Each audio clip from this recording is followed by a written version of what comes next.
I'm gonna tell God all of my troubles when I get home. Hello, and welcome to the History of Africana Philosophy by Chike Jeffers and Peter Adamson, brought to you with the support of the King's College London Philosophy Department and the LMU in Munich, online at historyofphilosophy.net. Today's episode will be an interview about African American political thought and freedom in the first half of the 19th century with Melvin Rogers, who is Associate Professor of Political Science at Brown University. Hi, Melvin. How you doing, Peter? I am good. Thank you so much for coming on the podcast. We're going to be talking about several figures from the early, or at least the first half of the 19th century, starting with David Walker, who's someone you've thought about a lot. And we're going to focus on a work of his, which he published in 1829, called Appeal to the Colored Citizens of the World. So maybe you can just remind the listeners who Walker was, even though we've already covered him, and then say something about the significance of the title of this work. Sure, no problem. And again, thank you for having me on. So David Walker was born in Wilmington, North Carolina in 1796. His father was enslaved, his mother was free, and so his status followed that of his mother, as it was customary. And during his life, Walker traveled throughout the South and witnessed firsthand the horror of slavery in the United States. And then around 1825, he moved to Boston with the aim of addressing racial domination. And he became a very respected member of the small Boston African-American community during that time. And he published this pamphlet in 1829, which was called an incendiary pamphlet, Colored Citizens of the World, but in particular and very expressly to those of the United States of America. That was the full title. And why do you think that he called it that? I mean, is that a sort of a gesture of universalism, or why call it Appeal to the Colored Citizens of the World?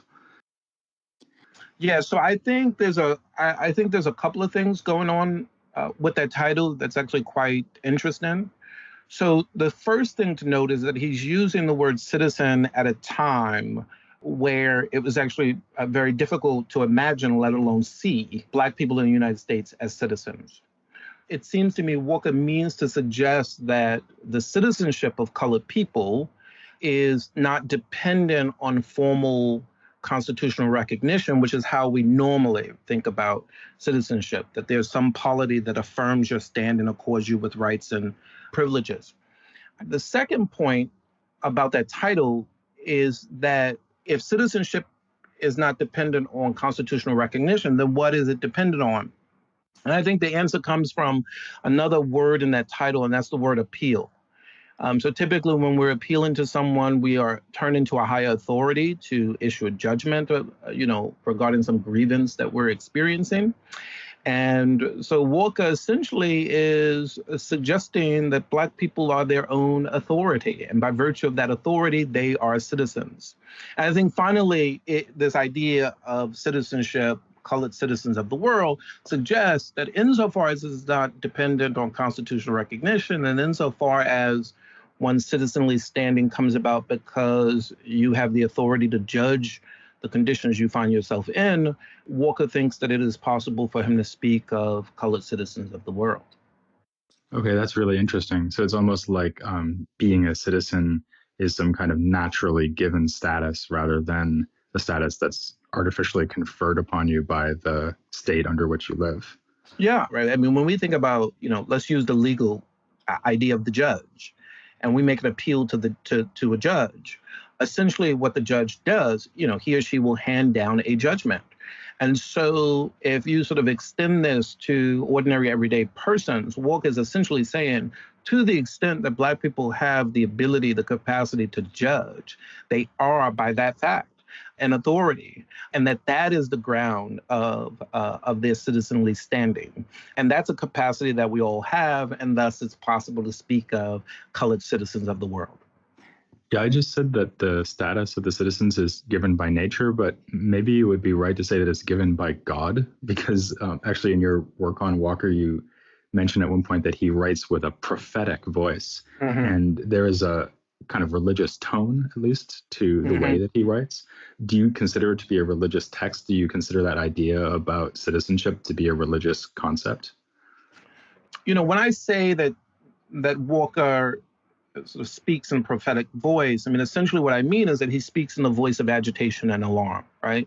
And that the prophetic voice is always the voice that is seeking to force us back on the righteous path that God has laid for us, right? I mean, that's sort of how the language of the prophetic is typically used. So I would say that the text is religious, but in a particular way. And that is to say, Walker sees God as a central partner in the freedom of human beings, but only insofar as God has endowed us with a capacity for freedom that we must decide to realize. So God is very much central to Walker's conception of freedom. He's very much central to sort of how he thinks about humanity, precisely because God is responsible for planting the capacity for freedom's realization in us and making the thirst for freedom central to who we are. But this specific rendering, I think, of God means that our nature as free creatures, I mean, it's not really self-executing, right? Black folks, human beings, have to do something. They have to engage in a kind of performance to fully actualize their freedom. Right. So this brings up another thing that you've talked about in your work on Walker, which is that he has what you call a normative view of humanity. In other words, that humanity is a kind of target that you're trying to reach, or a goal you're trying to reach. So just as you might be more or less free, you might be more or less human, right? And those two things come together. And one thing that I thought was really interesting that you mentioned about his views is that for him, the slave master, the tyrant who's oppressing the slave, is also failing to live up to the standard of full humanity. So just as the slave is having their full humanity withheld from them, the slave master is also failing, in that case voluntarily, to live a fully human life. So, no, I think all of that is correct. I mean, Walker's view is normative insofar as it is grounded in a view of how God created us and what entailments by the fact of that creation should follow. And so in particular, Walker argues that God, as I said before, planted in us, and this is his words, a spirit and feeling of freedom. And he thinks, that is to say, Walker thinks that this is really the sort of hallmark of our humanity. And so if you remove the description of us as free from your account of humanity, now look, you may well have servile creatures, but on Walker's view, you won't have what we properly recognize as human beings.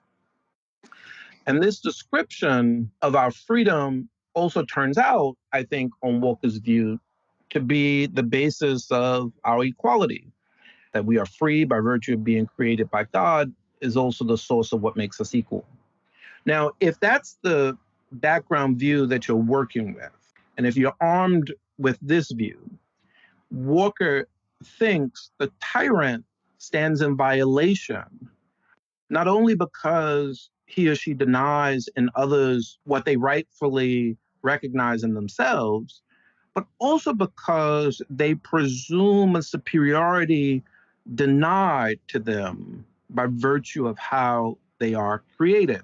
So the tyrant, sort of in the practice of tyrannizing over other people, the tyrant essentially fails to live what we might call a kind of anti-slavery life, on Walker's view, which is otherwise the hallmark of being a free human being. So that takes care of the tyrant on his view.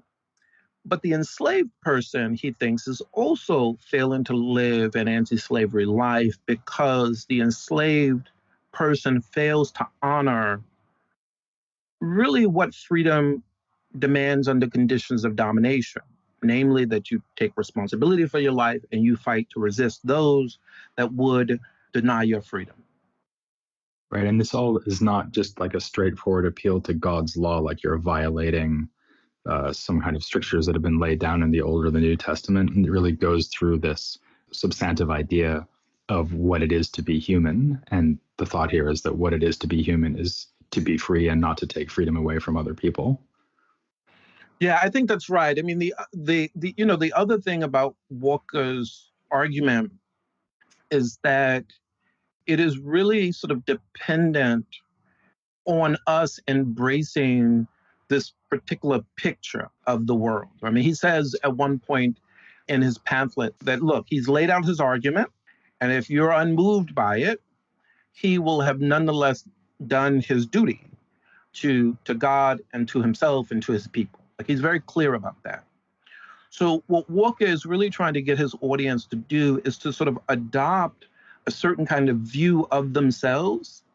And once this view is sort of taken on, this is sort of the normative picture, then there are a series of entailments that follow from them by virtue of this picture. This is really why Walker is so insistent that Black Americans not accept the picture of themselves that is currently in circulation, namely that they're only meant for slavery, that they're only meant to be dominated. Another thing that's striking about what you've just been describing is that it actually sounds a lot like the Republican ideals that animate a lot of other early American political thought. So if you think about someone like Thomas Jefferson, someone who Walker spends a lot of time criticizing, you also have this link between republicanism, living a fully human life, freedom, and so on. So, I mean, would it be right to say that Walker is just kind of transposing this tradition of American Republican political theory to think about slavery?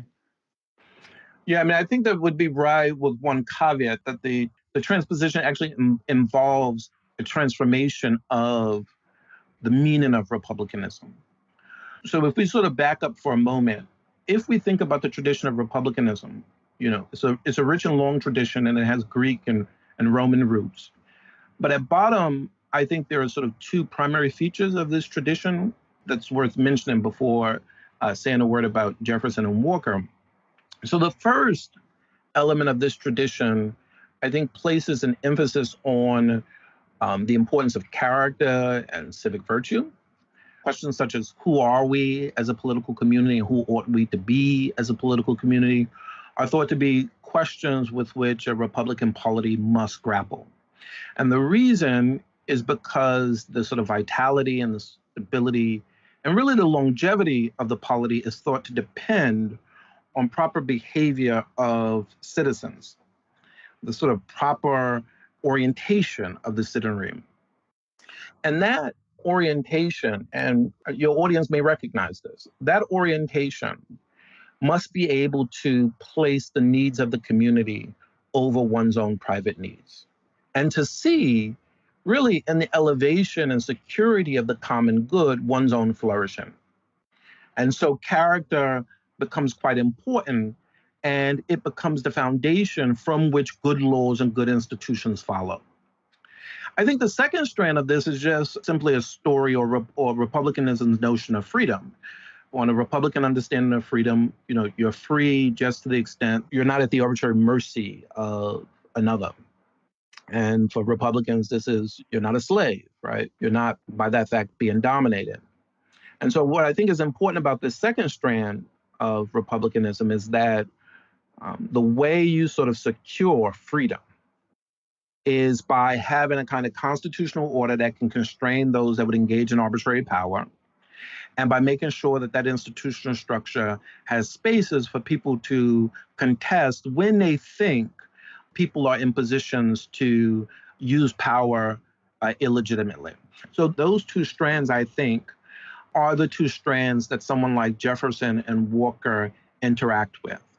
And you can bring those two strands together in the following way, that the kind of characterological feature of the first, this emphasis on character, is important for stabilizing the institutional meaning of freedom that is found in the second feature.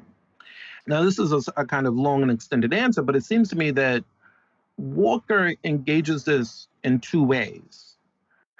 So Jefferson, for example, is committed to both of these strands. We see it in Declaration. But Walker actually has to engage these two strands in a very specific way. So since you have slavery and exclusion in the United States in the 1820s, Walker can't appeal to the common good because Black folks are excluded from it. So if Walker is emphasizing character and civic virtue, it's not because he's trying to stabilize the existing polity, because the existing polity stands against Black people. Rather, he's using character or emphasizing character and civic virtue because he's saying that Black folks must stand with each other and work on behalf of each other, sort of in a relationship of solidarity. So if the first strand was normally used to sustain and affirm a polity, in Walker's hands, it now becomes the basis for solidarity, racial solidarity. I think the second strand is engaged by Walker because you quickly come to realize that the problem that Black people are confronting is not just simply about reconfiguring political institutions. That was the problem that the American colonists confronted. Right? This is why they had to revolt, and this is why they had to reconfigure a sort of constitutional order on a basis that could realize freedom that they only had insecurely under the British Crown, or at least this is what they thought. In the context of Black folks, they were never thought fit for freedom at all. And that feature, this idea that they was never thought fit for freedom, was a feature of American culture.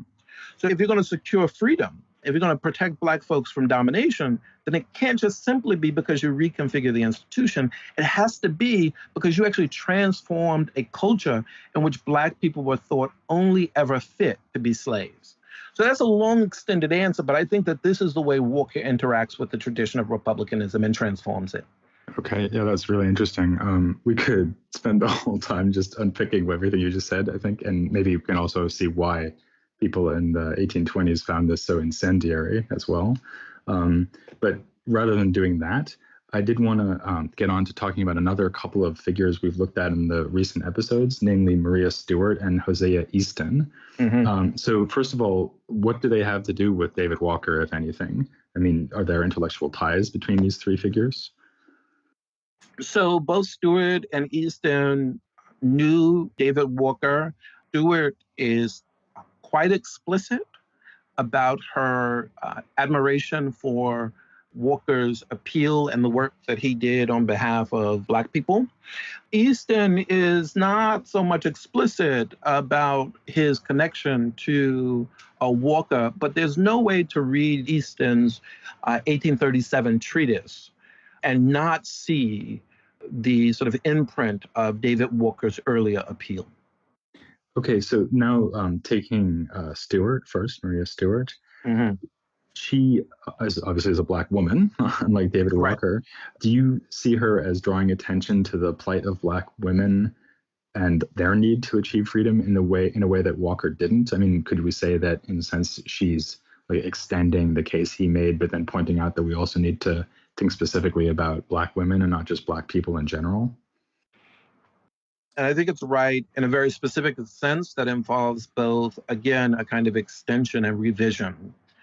So Walker says in his appeal that every man, woman, and child must read his pamphlet or have it read to them. But it isn't clear what precisely Walker means, particularly as this relates to the status of Black women. And it isn't clear because he more consistently than not refers to Black men. And so I think Stewart extends the sort of analysis that is started by Walker. So she rejects the notion, as she says in the 1832 address, she rejects the notion that women must be, and these are her words, willing to spend their lives and bury their talents in performing mean servile labor. And here she is talking about domestic labor. She is not objecting, for instance, to the labor that women do, even if often confined to the household. Rather, her criticism is directed to the fact that the labor, women, in particular Black women, that the labor of Black women is subjected to the arbitrary rule of men, not just simply their Black male counterparts, but of course their white male counterparts as well. And so Black women live, Stewart argues, at the will of their male counterparts. And as a result, their own actions must always carry the the silent permission of those on whose will they depend. So this means that Black women are unfree, that they're dominated. And here, I think we see her interest in the problem of domination, but she extends it to patriarchy in ways that is just simply not in view for Walker. And I think Stewart also understands. She gestures to this. This argument will get taken up further down the historical line, but Stewart recognizes that Black women suffer a particular kind of harm precisely because of their reproductive capacities that are obviously quite distinct from their Black male counterparts in this regard. And this will actually be taken up and pursued more aggressively by African American women thinkers down the historical line. Yeah, that's interesting, right? Because I mean, you might think it's pretty simple that whereas Black men are oppressed by white people, especially white men, perhaps, Black women are subject to two kinds of oppression. So, firstly, because they're Black, and secondly, because they're women. But something like this vulnerability to manipulation of their reproductive capacity is actually a specific kind of oppression that actually doesn't apply to men at all. So it's not just like, well, they get it twice, whereas Black men get it once. No, I think that's absolutely right. And of course, figures like Harriet Jacobs and later Black feminists will press this point most intensely. And I think rightfully so, because it begins to sort of reveal another aspect to the workings of domination that are quite particularized, but nonetheless in need of redress. So turning now to Hosea Easton, he might be a figure who gives us a richer theoretical apparatus for thinking about the kind of oppression that affects Black people in general because of their race.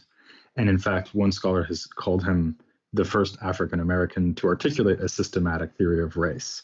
So do you think that that's right? What is his approach to understanding racial classification, racial stigma?